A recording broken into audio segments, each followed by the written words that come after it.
Hello there, good to see you and thank you for clicking. Yes, that's very true. Don't buy land on a salary loan. Yeah, I know this is one of the videos that are going to bring issues here and there, differences, and people will be like, huh? Joseph, did you just say that we shouldn't buy land using our salary and service it that loan specifically using our salary? Absolutely, that's what I'm calling for. Yeah, and I know this kind of a video is the one that you need to approach it with a liberal mind, as somebody who can really think deep and understand how money works. And guess what? I'm gonna take you step by step exactly why I'm telling you this. So because I have handled multiple cases of these case scenarios, and I can tell you, and I'm gonna share with you real life situation of the people that they go through on this. This is the dream that they are told that they should achieve, and let's see whether it's the dream. All right, all you need to do is to sit back, relax, watch this video to the end so that you understand exactly what I mean. All right, and guess what? I always post a video each and every day talking about amazing topics like this one, where you're getting your money lost, what you should invest on, where you should invest on, is it the best time to invest, savings, and all those kind of things. All right, if that's a cup of your coffee, or simply means that if you like that kind of or rather videos, take 1 second, subscribe to this channel. It does not cost you anything. All right, just down below there on your right, there is a button written subscribe. Hit that magical button, like this video, and turn that notification bell. By the way, still comment down below and tell me what you think. And by the way, by doing only that, you'll be notified by YouTube whenever I upload a new good video. So let's get in today's topic. Now, there you are employed, maybe working in a fintech, a corporate, or whatever the place that you're working. You have a salary at the end of the month. Yeah, I know when you're growing up, people were telling you, like, you know what? Owning a land, especially if you're a man, owning a land and having a piece of land somewhere, that's an amazing thing that you can ever do. It's the utmost asset that you can ever have out there. And Joseph, here he is. I am not disputing that. That's very true. Land is a good asset. But when to buy it, that's where we draw the line. When and how to buy it, that's where we draw the line. So my point is this: you're employed somewhere, you would love to own land somewhere. Let's say you've just gotten out of the university some couple of years, you've gotten the employment. Maybe you are the one of the lucky guys here in our country and you have your salary. Now, let's see whether buying yourself a land, actually not actually buying a land, it's like acquiring a land using your loan. You earn yourself like around 45,000 or let's say 50,000, and then you go there, buy a piece of land, maybe that you need to get an upfront of like $1 million bob. Then you have to service that specific loan using maybe let's say 15,000 or 20,000 sometimes, right? You need to service for that land for the next 3 or 4 years for you to acquire that piece of land. And maybe let's say this piece of land is somewhere in a funny place, right? Let's talk of Kamulu, Juja, let's talk of those places, all right, where they advertise the lands. With all the due respect to the places, I didn't say they are bad. Now, the question is this: you're servicing that specific land using your own salary. And before I tell you the wrong thing about that is this, is that you've got the very point number one is that you've limited your cash flow. And remember one thing, that cash is king. What do I mean? Have you ever seen an individual who is an asset rich but cash poor?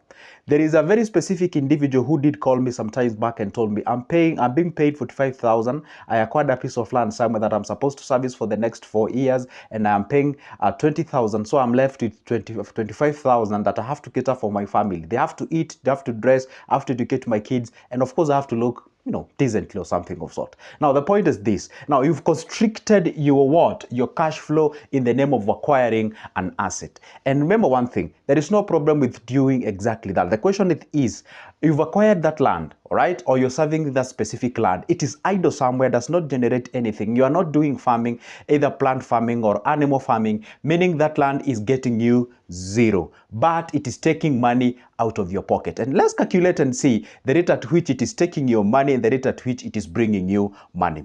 See, an average rate at which the land increases in Kenya ranges from 7% to 10%. Right? And unless something crazy happens around that area, meaning like a road is built in that specific area, that time that you can realize that a land can appreciate with a rate even over 40, over 50, or 60, or even 100%. All right? But normally land usually appreciate at a rate of 7 to 10%. Now here you are servicing that loan with 15,000 each and every month. So meaning at the end of the year, you go, your 60K is gone. So that is way above that what rate at which the land is appreciating. So it's an asset, yes, but it's getting money out of your pocket. You have to understand that because numbers don't lie. And you're young, you're at 20s. Remember one thing, there is a difference between storing your money and growing your money. At this particular point, you're supposed to focus on growing your money, expound your money, all right? Cash flow. You have to look at it at cash flow point of view. If you're at 50 and above at that particular age or area, then that one is negotiable because time is not on your side. You do not have what we call the risk appetite. Consider that specific point. That one thing that you're supposed to understand is this: cash flow, especially when you're young, is a very important thing because it's what helps you to make that decision and grow yourself out there. Let me tell you one thing. This actually turns out to be wild goose chase. So by the time you're clocking the 4th year, you've cleared to pay for that land. And remember one thing, at this particular point now you need to relax. Why relax? Because you've been servicing a loan of that specific land and now you've acquired the land. All right, now you have the land. Yeah, I know you'll argue for the point of, hey, you know what, but now I have the land. I mean, seriously, I have like $1 million plus land, like 1.1 land or something of sort. Now took at the process of liquidating that specific of land, but most of the people who acquire that piece of land on that, using that formula, most of them, they look forward into building their own home in that specific land. Now guess what they do next? They get another loan, they build their home. That home is generating nothing. It's like a dead capital. Then they have to repay with their loan. So that's why you realize people get off hooks of the loan after 25 years, some even after 30. And by the way, the only thing that they're left with is the pension that they are given once they're getting to a retire. And that's the time they call me, they ask me, what or where areas can I be able to invest? You're supposed to spread your tentacles, open your mind, and acquire that thing that you know is generating thing. But this is the disclaimer. If you know very well that you're acquiring that land and you can do some production from that specific land, then that's an amazing thing. You can acquire that land, do your pottery from there, you can do your farming from there. It can be plant farming, can be animal farming, can be whatever the thing, provided you make sure that that land is actually generating you something. You're gonna see the reason as to why as we proceed down on the other points. Now the point number 2, loans should be serviced by the generated income from the invested what? Loan. What exactly does it mean? And people have to understand the principles of loan. Once you take a loan to invest somewhere, you shouldn't now go back to your salary to service that loan. What is required is that loan that you've taken to invest somewhere, that area of invested or investment is what should generate the income that should service that specific loan and at least earn you something into your pocket. That is the best and the sweetest way you can ever acquire loan, and you'll never get yourself into troubles. Can you imagine this? You're having a 45,000 for God's sake. You're getting your 20,000 repay your loan just because you want to clear it as fast as you can. You've constricted your cash flow. You have your 20K and you have to, or 25K, you have to survive on that. So the point is this: if you get that loan, you invest in that specific. That's why I always tell people, if you can manage to acquire that loan that is enough to acquire you a piece of land and build you rental houses, that would be the best. You know why? Because those rental houses that you rent them out there, they're the one that will help you to be able to be repaying that specific loan, and they get off your throat from the salary that you get because you got the family, you got the life to push on out there, you got utilities, you got bills to pay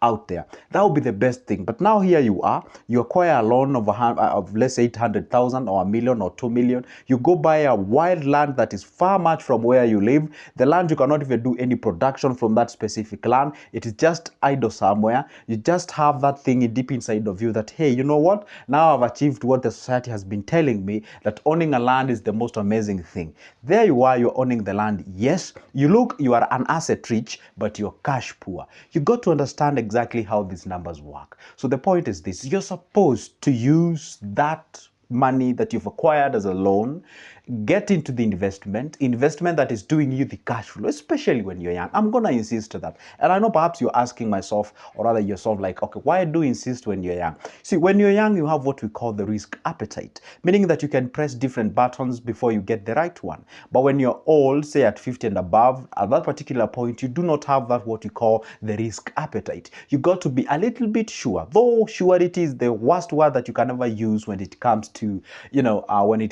exactly investing.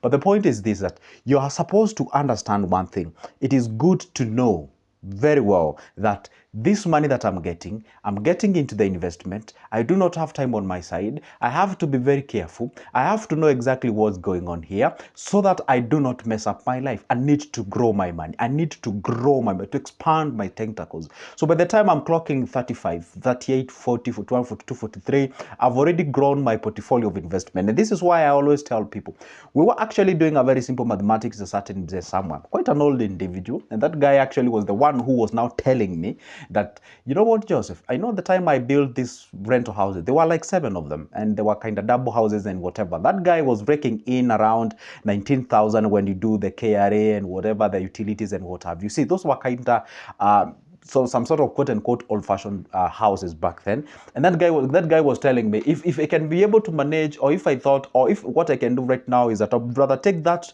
2.1 million that I did use back then when I used to build these houses and put it in a circle.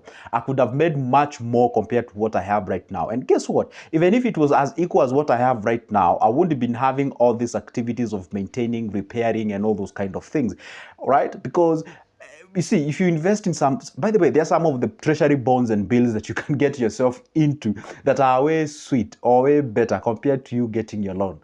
Yeah, that's true. Yeah, there's some of the treasury bills and bonds that you can get yourself into, and then you get so much good money compared to you acquiring that specific piece of land. Because the rate at which you're getting the cash flow compared to the rate at which you're gonna actually, the land is actually appreciating is way less. So you have to know exactly where am I putting my money. You have to understand exactly that, because if you do not, then it's gonna be very tough for you to actually grow your money. And that's why you find most of the employed people, they tend to live in this kind of a rat race kind of life. They survive from the paycheck to paycheck. These are the guys, if they can just go sick even for a single month, say they don't get any salary, you find they are on crisis. They got loans to repay, they have things to service on, they got some utilities to pay and all those kind of things. So you got to understand exactly what goes on out there. You have to be smart. All right.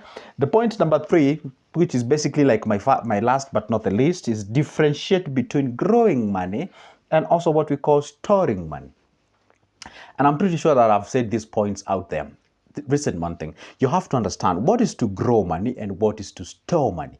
The reason as to why people tell you, hey, you know what, go for the land. It's like a sure bet. Actually, they tell you it's a sure bet. You see, go for that land, get that piece of land. They always tell you the land appreciates at all the time. Land will never depreciate, which is very true. I'm not denying all those factors. But the point is this, look it from beyond storing the money. Look it from the point of, yes, you want to store the money because of obviously you need to be careful with your cash. You don't want to lose your money because we always say rule number 1, don't lose your money. Rule number 2, don't, whatever. You know that thing, how it goes, all right?